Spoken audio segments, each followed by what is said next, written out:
പരിശുദ്ധ പരമദിവ്യകാരുണ്യത്തിന് നേരവും ആരാധനയും സ്തുതിയും പുകഴ്ചയുണ്ടായിരിക്കട്ടെ. പരിശുദ്ധ പരമദിവ്യകാരുണ്യത്തിന് നേരവും ആരാധനയും സ്തുതിയും പുകഴ്ചയുണ്ടായിരിക്കട്ടെ. പരിശുദ്ധ പരമദിവ്യകാരുണ്യത്തിന് നേരവും ആരാധനയും സ്തുതിയും പുകഴ്ചയും ഉണ്ടായിരിക്കട്ടെ. ഇന്നീ നിമിഷം പരിശുദ്ധ കുർബാനയുടെ മുമ്പിൽ നമ്മൾ ആയിരിക്കുമ്പോൾ ഏറ്റവും പ്രത്യേകമായി ഈശോ നമ്മോട് ഇന്ന് ആവശ്യപ്പെടുന്ന മനോഹരമായൊരു ചിന്തയാണ്. മത്തായിയുടെ സുവിശേഷം 22-ാം അധ്യായം 39-ാമത്തെ വാക്യത്തിലും, മർക്കോസ് 12:31-ലും, ലൂക്ക 10:27-ലും കാണുന്നൊരു കാര്യം ഇതാണ്. ഒന്നാമതായി, നീ ദൈവത്തെ പൂർണ്ണ ഹൃദയത്തോടെ സ്നേഹിക്കുക. രണ്ടാമത്തെ കൽപ്പനയായി ഈശോ നൽകുന്ന കൽപ്പന ഇതാണ്: നിന്നെപ്പോലെ തന്നെ നിൻ്റെ അയൽക്കാരനെയും സ്നേഹിക്കുക. ഈ ഒരു വാക്യത്തിൽ രണ്ട് പ്രധാനപ്പെട്ട കാര്യങ്ങൾ ഒളിഞ്ഞിട്ടുണ്ട്. നിന്നെപ്പോലെ തന്നെ നിൻ്റെ അയൽക്കാരനെ സ്നേഹിക്കുക. ആദ്യപടി എന്ന് പറയുന്നത് നിന്നെ സ്നേഹിക്കുക, അതിനുശേഷം നിൻ്റെ അയൽക്കാരനെയും സ്നേഹിക്കുക എന്ന് നമ്മൾ വ്യാഖ്യാനിക്കുന്നത് ശരിയല്ല.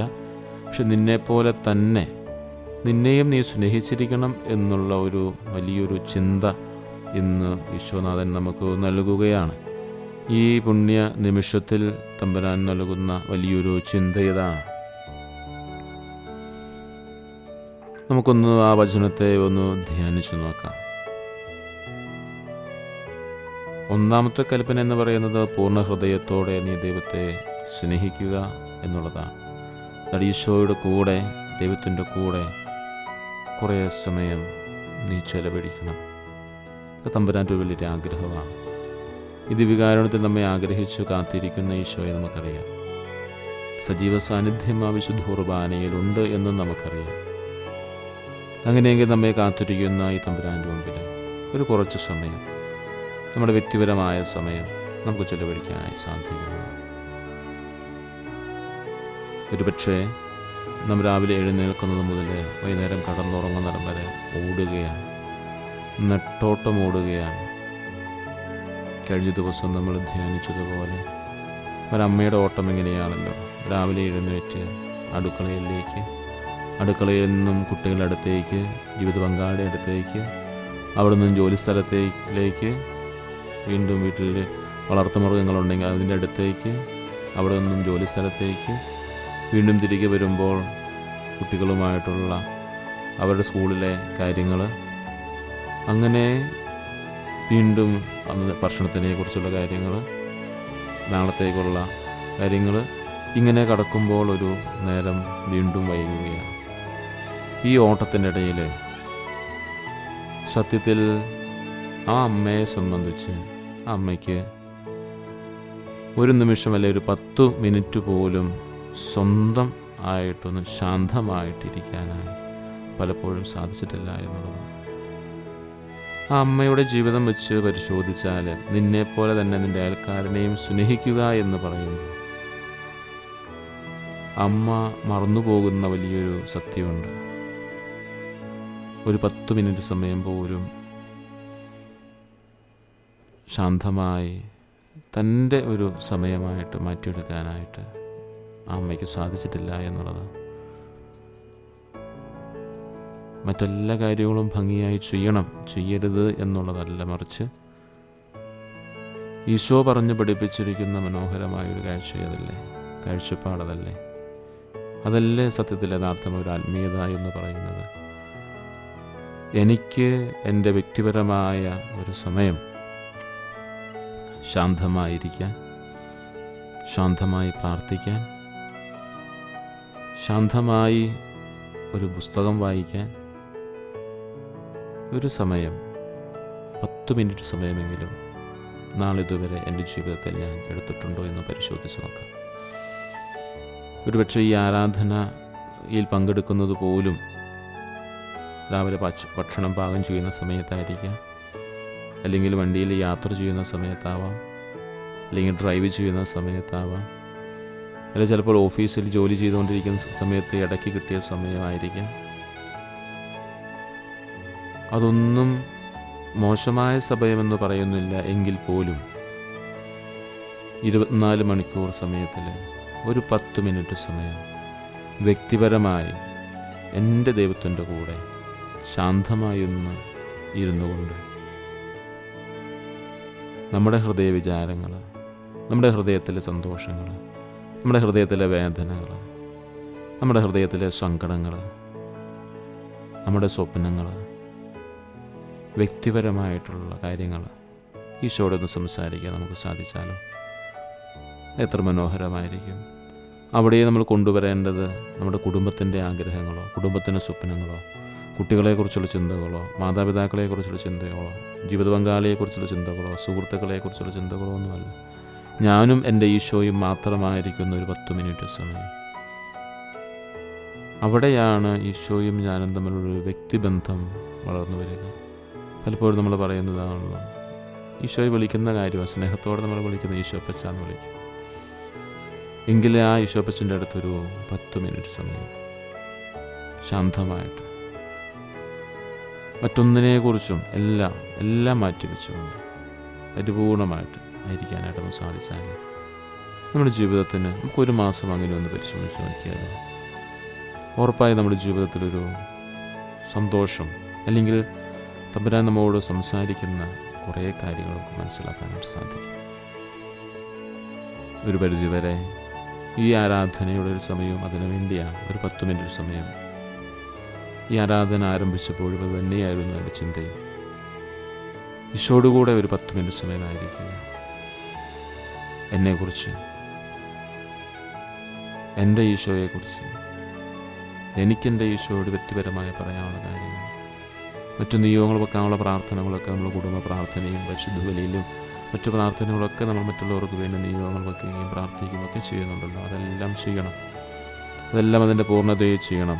മാതാപിതാക്കളെയും മക്കളെയും ജീവിത പങ്കാളിയെയും സഹോദരങ്ങളെയും സുഹൃത്തുക്കളെയും എല്ലാം ഈശോയ്ക്കയുടെ തിരുഹൃദയത്തിലേക്ക് ചേർത്ത് വെച്ച് പ്രാർത്ഥിക്കണം.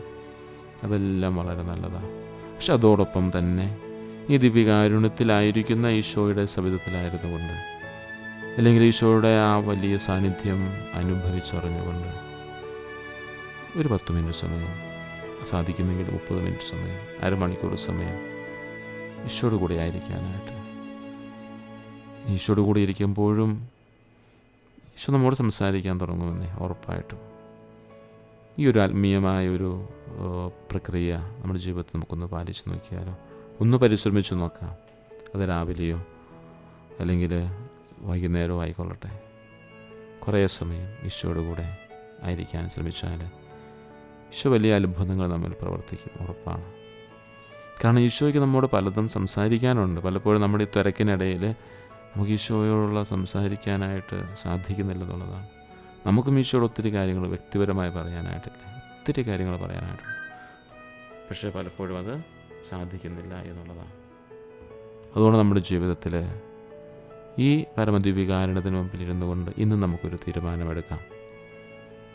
എൻ്റെ വ്യക്തി ജീവിതത്തിൽ ഞാൻ ഏറ്റവും ഒരു ദിവസം ഒരു 10 മിനിറ്റ് സമയമെങ്കിലും എൻ്റെ സമയമായിട്ട് ഒരു ക്വാളിറ്റി ടൈം, മറ്റാർക്കും വേണ്ടാത്തൊരു സമയമൊന്നുമല്ല, എല്ലാവർക്കും വേണ്ടി ചിലവഴിച്ചതിന് ശേഷമുള്ളൊരു സമയമല്ല, ഏറ്റവും നല്ലൊരു സമയത്ത് ഒരു 10 മിനിറ്റ് സമയം എൻ്റെ ഒരു ചെറിയൊരു ധ്യാനത്തിനായിട്ട്, ഒരു മെഡിറ്റേഷനായിട്ട്, ഒരു ധ്യാനത്തിനായിട്ട്, ഒരു ഇച്ചിരി സമയം ഒരു നല്ലൊരു പുസ്തകം വായിക്കുന്നതിനായിട്ടോ എങ്ങനെയെങ്കിലും ഒരു കുറച്ച് സമയം എനിക്കായിട്ട് മാറ്റിവെക്കാനായിട്ട് ഈശോ ആഗ്രഹിക്കുന്നുണ്ട്.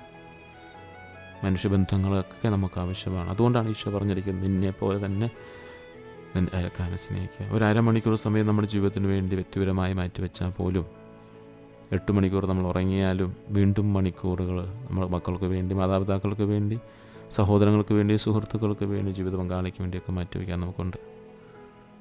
നമ്മുടെ ജോലി ചെയ്യുന്ന സ്ഥലത്ത് മേലധികാരികൾക്ക് വേണ്ടിയൊക്കെ നമുക്ക് മാറ്റിവെക്കാൻ സമയമുണ്ട്. ഈശോയുടെ ഈ വലിയൊരു സ്നേഹം, ഈശോ നല്ല കൽപ്പനയാണ്. ഒന്നാമത്തെ കൽപ്പന ഈശോയെ ഹൃദയപൂർവ്വം പൂർണ്ണ ഹൃദയത്തോടെ സ്നേഹിക്കുക. രണ്ടാമത് നിന്നെപ്പോലെ തന്നെ നിൻ്റെ അയൽക്കാരനെ സ്നേഹിക്കുക. നിന്നെപ്പോലെ എന്നൊരു വാക്ക് അവിടെയുള്ളത് പലപ്പോഴും നമ്മൾ മറന്നു പോകാറുണ്ട്.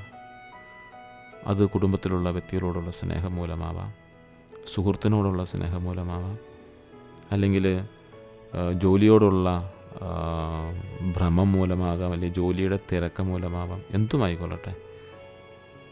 കൂട്ടത്തിലുള്ള പ്രാർത്ഥന ഒക്കെ നല്ലതാണ്. അവിടെ എല്ലാം കൂട്ടപ്രാർത്ഥനയുണ്ട്, കുടുംബ പ്രാർത്ഥനയുണ്ട്. അച്ഛന്മാരാണെങ്കിൽ അവർക്ക് ഒരുമിച്ചുള്ള പ്രാർത്ഥനയുണ്ട്, സിസ്റ്റേഴ്സാണെങ്കിൽ അവർക്ക് ഒരുമിച്ചുള്ള പ്രാർത്ഥനയുണ്ട്, കുടുംബത്തിലാണെങ്കിൽ കുടുംബ പ്രാർത്ഥനയുണ്ട്. അതിനും പുറമേയുള്ളൊരു സമയത്തെക്കുറിച്ചാണ് സൂചിപ്പിക്കുക. ഇന്ന് ഈ ആരാധന സമയത്ത് ഈശോ നമ്മോട് സംസാരിക്കുന്ന ഏറ്റവും മനോഹരമായ ചിന്ത ഇതാണ്. കുറച്ച് സമയം 10 മിനിറ്റെങ്കിലും, സാധിച്ചാൽ 30 മിനിറ്റ് ഈശോയോട് കൂടെയായിരിക്കും. ഞാനും എൻ്റെ ഈശോയും മാത്രം, അവിടെ വേറെ ആരുമില്ല എന്നുള്ളതാണ്. വേറെ ആരുമില്ല, ഒരു നിയോഗവും ഇല്ല. ഞാനും എൻ്റെ ഈശോയും മാത്രമായിരിക്കുന്നത് 10 മിനിറ്റ് സമയം. അത് 30 മിനിറ്റ് സമയം വരെ എടുത്താൽ നമ്മുടെ ജീവിതത്തിൽ ഒരു മാസം ഒന്ന് പാലിച്ച് നോക്കിയേ, അത്ഭുതങ്ങൾ ഉറപ്പായിട്ട് നമ്മുടെ ജീവിതത്തിലുണ്ടാകും. നമുക്കൊന്ന് പരിശ്രമിക്കാം, കൂട്ടായിട്ട് ഞാനും തുടങ്ങാം, നമുക്കെല്ലാവർക്കും ഒരുമിച്ച് ആരംഭിക്കാം. അതാണ് ഇന്നത്തെ ദിവ്യകാരുണ്യ ആരാധനയിൽ ഈശോ നമുക്ക് നൽകുന്ന വലിയൊരു സന്ദേശം. അതാണ് ഈശോയുടെ കൂടെ ആയിരിക്കാനായിട്ട്. നമ്മൾ മറ്റെല്ലാ നിയോഗങ്ങളും ഈശോയ്ക്ക് മനസ്സിലാക്കാൻ സാധിക്കും. ഈശോയുടെ കൂടെ ആയിരിക്കുമ്പോൾ മനസ്സിലാകുന്ന ഈശോയ്ക്ക് നമ്മുടെ ഹൃദയത്തെ നല്ലതുപോലെ വായിച്ചറിയാനായിട്ട് സാധിക്കും. നമ്മുടെ ദുഃഖങ്ങളും നമ്മുടെ സന്തോഷങ്ങളും, നമുക്ക് എന്തെല്ലാം കിട്ടുമ്പോഴാണ് സന്തോഷം ഉണ്ടാകുന്നത് ഈശോയ്ക്ക് നല്ലപോലെ അറിയാം.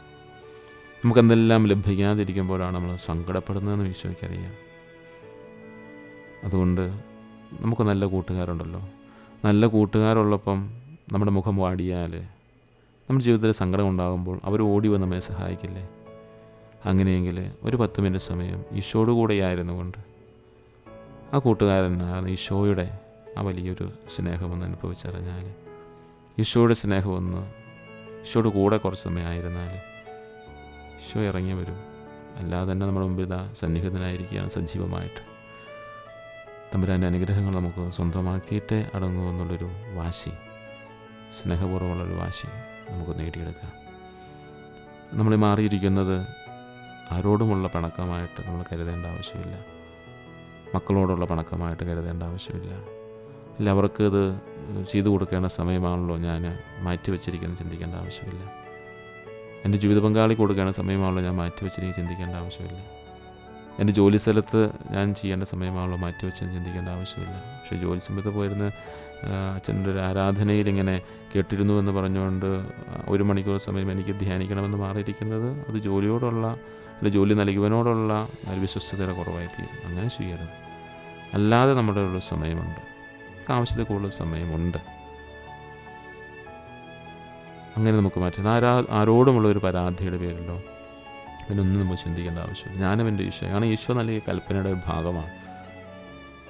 നല്ലതുപോലെ ചിന്തിക്കുക, നല്ലതുപോലെ എല്ലാവർക്കും അതിനുള്ള സമയമുണ്ട്. ഈശോ നമ്മോട് പറഞ്ഞിരിക്കുന്ന കാര്യം ഇതാണല്ലോ. മത്തായിയുടെ സുവിശേഷത്തിൽ, മർക്കോസിൻ്റെ സുവിശേഷത്തിലും ലൂക്കായുടെ സുവിശേഷത്തിലും ഒക്കെ ഇത് തന്നെ പറഞ്ഞിട്ടുണ്ട്. നിന്നെപ്പോലെ തന്നെ നിൻ്റെ അയൽക്കാരനെയും സ്നേഹിക്കുക എന്ന്. ശാന്തമാകാം, നമ്മുടെ ഹൃദയത്തെ ശാന്തമാക്കാം, മനസ്സിനെ ശാന്തമാക്കാം. എല്ലാവരും നമ്മുടെ ചുറ്റുവട്ടമുണ്ടായിക്കൊള്ളട്ടെ, നമ്മുടെ ഹൃദയത്തിനുള്ളിലും ഉണ്ടായിക്കൊള്ളട്ടെ. പക്ഷേ ഞാനും എൻ്റെ ഈശോയും എന്ന് പറയുന്ന ഒരു വ്യക്തിബന്ധം അത് വളർത്തിയെടുക്കേണ്ടത് ആവശ്യമാണ്. ഈശോ ആഗ്രഹിക്കുന്നുണ്ട്. ഈശോതാണ് രണ്ടാമത്തെ കൽപ്പനയായിട്ട് തന്നെ നൽകിയിരിക്കുക. കൽപ്പന അനുസരിക്കാനുള്ളതാണ്. നമുക്കിഷ്ടമുള്ളപ്പോൾ ചെയ്യാനുള്ളതല്ല. കൽപ്പനയാണെങ്കിൽ അത് അനുസരിക്കാനായിട്ടുള്ളതാണ്. പരിശുദ്ധ പരമദിവ്യകാരുണ്യത്തിന് എന്നേരവും ആരാധനയും സ്തുതിയും പുകഴ്ചയുണ്ടായിരിക്കട്ടെ. പരിശുദ്ധ പരമദിവ്യകാരുണ്യത്തിന് എന്നേരവും ആരാധനയും സ്തുതിയും പുകഴ്ചയുണ്ടായിരിക്കട്ടെ. പരിശുദ്ധ പരമദിവ്യകാരുണ്യത്തിന് എന്നേരവും ആരാധനയും സ്തുതിയും പുകഴ്ചയുണ്ടായിരിക്കട്ടെ. നമ്മുടെ കർത്താവ് ഈശോ മിശിഹായുടെ കൃപയും പിതാവായ ദൈവത്തിൻ്റെ സ്നേഹവും പരിശുദ്ധാത്മാവിൻ്റെ സഹവാസവും നമ്മളെല്ലാവരോടും കൂടി ഉണ്ടായിരിക്കട്ടെ, ഇപ്പോഴും എപ്പോഴും എന്നേക്കും. ആമേൻ.